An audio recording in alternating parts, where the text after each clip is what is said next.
सपा अध्यक्ष अखिलेश यादव ने press conference कर यूपी सरकार और बीजेपी पर लगाए गंभीर आरोप। उन्होंने कहा कि प्रदेश के थानों पर बीजेपी का नियंत्रण है और पीड़ित परिवारों को न्याय नहीं मिल रहा है।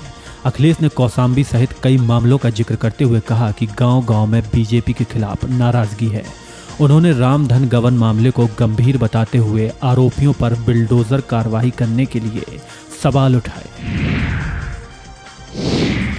अयोध्या में राम मंदिर में रामधन गबन मामले पर महामंडलेश्वर विष्णुदास जी महाराज का गंभीर आरोप। कहा, चंपत राय के इशारों पर चोरी हुई है और मंदिर बनने से पहले ही यहां डकैतों का प्रभाव था। विष्णुदास ने यह भी दावा किया कि उन्हें सपने में प्रभु राम ने चोरी की जानकारी दी, जिसके बाद मामले का खुलासा हुआ। उन्होंने सनातन बोर्ड के गठन की मांग की। वाराणसी कनेक्शन वाले रामधन गबन मामले में बड़ा खुलासा हुआ है। गिरफ्तार 8 आरोपियों में से 6 के नाम सामने आए हैं, जिनमें अविनाश शुक्ला, अनुकल्प मिश्र, लवकुश मिश्र, मनीष यादव, करुणेश पांडे और रमाशंकर मिश्रा शामिल हैं। इन सभी की भर्ती बनारस की सैनिक सिक्योरिटी सर्विसेज द्वारा हाउसकीपिंग के लिए 1 अप्रैल 2025 को 3 साल के अनुबंध पर की गई थी। पहले 15 स्टाफ लिए गए, बाद में संख्या बढ़ाकर 19 कर दी गई। तत्कालीन एसबीआई चीफ मैनेजर की सिफारिश पर भर्ती हुई थी। यूपी में बिजली उपभोक्ताओं के लिए बड़ी राहत। राज्य में लगातार 7वें वर्ष बिजली दरों में कोई बढ़ोतरी नहीं की गई है। बिजली की कीमतों को यथावत रखने का फैसला लिया गया है, जिससे उपभोक्ताओं को राहत मिलेगी। इसके साथ ही नोएडा में उपभोक्ताओं को पहले की तरह 10% रिबेट भी जारी रहेगा। यूपी की ऐसा पहला राज्य बताया जा रहा है जहां लगातार 7 वर्षों से बिजली दरें स्थिर बनी हुई हैं। मंत्री मनजिंदर सिंह सिरसा का बयान। कहा, पाकिस्तान में एक गुरुद्वारा गिराया गया है। उन्होंने इस घटना की कड़े शब्दों में निंदा की। कहा कि पाकिस्तान में गुरुद्वारों पर कब्जा किया गया है तथा धार्मिक विरासत को नुकसान पहुंचाया जा रहा है। यूपी पुलिस में बड़ी प्रशासनिक कार्रवाई के तहत बम्पर तबादले। कुल 125 डिप्टी एसपी के कार्यक्षेत्र में बदलाव किया गया। जारी सूची में सुनील कुमार सिंह को बिजनौर, अरुण कुमार शुक्ला को कौशाम्बी, रणवीर सिंह यादव को शाहजहांपुर और वीरसेन सिंह को बलरामपुर का डीएसपी बनाया गया। इसके अलावा गंगाराम चौधरी को ईओडब्ल्यू मुख्यालय, मोहसिन खान को साइबर क्राइम मुख्यालय और विनय कुमार द्विवेदी को वाराणसी कमिश्नरेट में एसपी की जिम्मेदारी दी गई है। मेरठ विकास प्राधिकरण कर रहा भेदभावपूर्ण कार्रवाई। एक ऐसी बिल्डिंग जिसकी 2 कोचिंग सेंटर संचालित हो रहे थे और जहां फायर सेफ्टी मानकों का पालन भी नहीं हो रहा है, उसे सील नहीं किया गया। 2.5 फीट चौड़ी सीढ़ियों वाली इस बिल्डिंग में नियमों की अनदेखी के बावजूद एमडीए की प्रवर्तन टीम बिना सीलिंग कार्रवाई के आगे बढ़ी।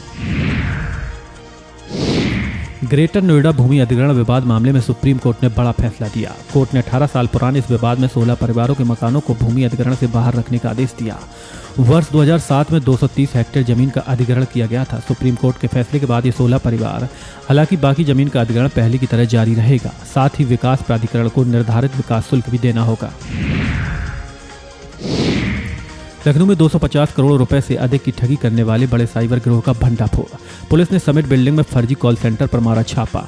119 साइबर अपराधियों को किया गिरफ्तार। यह गिरोह विदेशी नागरिकों को डिजिटल अरेस्ट के नाम पर डराकर ठगी करता था और खुद को एफबीआई अधिकारी बताता था। पोर्नोग्राफी वीडियो के नाम पर धमकी देकर बुजुर्गों और विदेशी महिलाओं को बनाया जाता था निशाना। बैट बीएमएस ऐप से अचानक सड़क पर बंद हो रहे ई रिक्शा, जिससे बिजनौर से लेकर दिल्ली तक हड़कंप मच गया। बताया जा रहा है कि इस चीनी ऐप में ब्लूटूथ के जरिए बैटरी लॉक की जा रही है। सोशल मीडिया पर इसके कई वीडियो वायरल हो रहे हैं, जिसमें ई रिक्शा अचानक बंद होते नजर आ रहे हैं। बिजनौर में रिक्शा चालकों ने इसको लेकर पुलिस में शिकायत दर्ज कराई। चालकों का कहना है कुछ शरारती तत्व इस तकनीक का दुरुपयोग कर रहे हैं।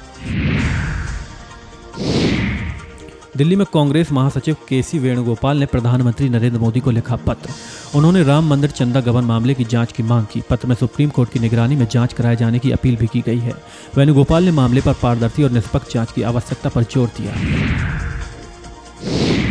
अयोध्या रामधन गबन मामले पर एआईएमआईएम प्रवक्ता असीम वकार का बड़ा बयान। कहा, भगवान राम का खजाना सुरक्षित नहीं है। उन्होंने सवाल किया, जब धार्मिक खजाना सुरक्षित नहीं है तो देश का खजाना कैसे सुरक्षित माना जा सकता है। उन्होंने आगे कहा कि टिन्नू खान होता तो उस पर तुरंत बुलडोजर कार्रवाई की जाती। राम मंदिर में रामधन गबन पर बोले सपा सांसद सनातन पांडे। कहा, इसमें केवल छोटी मछलियां पकड़ी जा रही हैं।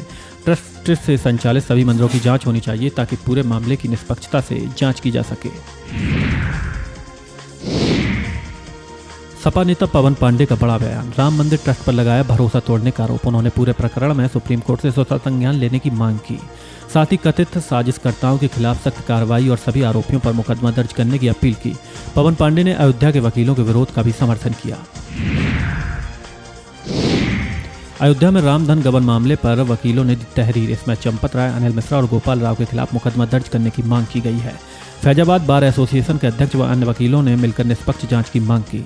संबंधित लोगों पर केस दर्ज करने की बात कही। बार अध्यक्ष ने कहा कि अभी केवल तहरीर दी गई है, फिलहाल मुकदमा दर्ज नहीं हुआ है। रामधन गबन मामले में अरविंद केजरीवाल ने बड़ा बयान दिया। चढ़ावे की चोरी हुई है और यह बात सभी मान रहे हैं। केजरीवाल ने सवाल उठाया कि जो बड़े लोग इसमें शामिल हैं, क्या उन्हें सजा मिलेगी। उन्होंने 2021 में जमीनों में बड़े घोटाले का भी आरोप लगाया। कहा कि 8 महीने की सीसीटीवी फुटेज डिलीट कर दी गई। उन्होंने जांच एजेंसियों पर सवाल उठाते हुए कहा, ईडी और सीबीआई पर सरकार का नियंत्रण है। राम मंदिर ट्रस्ट के सदस्य दीनेंद्र दास अपने बयान से पलटे। चंपत राय को बताया निर्दोष। कहा, पहले वे काफी व्यथित थे, लेकिन अब ट्रस्ट में सब कुछ ठीक है। पुराने लोग ही रहे, कुछ न बदले। उन्होंने कहा, पुराने लोग ही ट्रस्ट में बने रहे और गोपाल राव भी अब ठीक हैं, जबकि पहले गड़बड़ी करते थे। चंपत राय के ट्रस्ट में बने रहेंगे। कानपुर में बीजेपी नेता आनंद सिंह परिहार पर नगर निगम अधिकारियों को धमकाने का आरोप। अतिक्रमण हटाने पहुंची टीम को उन्होंने सरेआम धमकी दी। कहा, अतिक्रमण नहीं टूटेगा, उनका जो उखाड़ना हो उखाड़ लिया जाए। ऑफिस आकर परिणाम भुगतने की चेतावनी दी। बर्रा विश्व बैंक इलाके में पहुंची नगर निगम की टीम की कार्रवाई से वे भड़क गए। इस घटना का वीडियो सोशल मीडिया पर वायरल है। दिल्ली में आईएसआई समर्थित आतंकी और हथियार नेटवर्क का बड़ा खुलासा। इस मामले में 3 पंजाब और 1 दिल्ली का आरोपी गिरफ्तार। बताया जा रहा है कि ये सभी आईएसआई हैंडलर शहजाद भट्टी के इशारे पर काम कर रहे थे और दिल्ली एनसीआर में आतंकी वारदात की साजिश रच रहे थे। आरोपियों ने धार्मिक स्थलों और पुलिस थानों की रेकी भी की थी। पुलिस ने 2 विदेशी पिस्टल और 9 कारतूस बरामद किए हैं।